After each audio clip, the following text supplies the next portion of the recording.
I was thirsty. A lot of business owners often feel that their business's finances are a bit like this cup. There's loads of water going in or money going in the top, but it's all draining away, and at the end of the month, there's nothing left. To find out how you can plug the holes in the cup and keep more of your profit and your money in your bank account, watch the rest of this video whilst I go and get a cup that I can actually drink out of.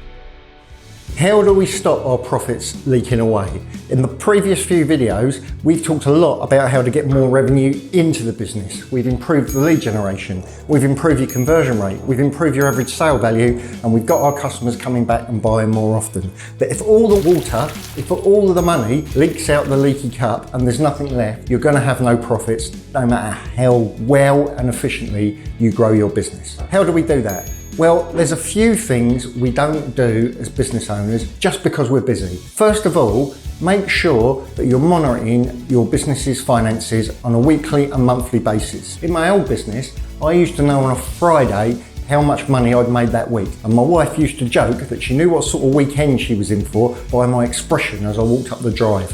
She knew if she was going to be able to go shopping or whether I was going to say, "Whoa, we haven't got any money, we've got to be a bit tight this week." Know that in your own business and regularly review everything that you're spending. It sounds simple, but we often forget to do it. We take the 10 for 1 deal that really nice supplier asks us to take because he's helping us out and getting a good price. But we end up with loads of stock that we can't shift. We forget to negotiate on our direct debits. The renewal comes and we don't have time. Get on top of your finances. Monitor every single penny that you're spending and get that net margin up, and the profits that you deserve from all the extra effort you're putting into running your business will come true. So that's Gary Maskell, Advice for Business, making business sense, plugging the holes in the cup.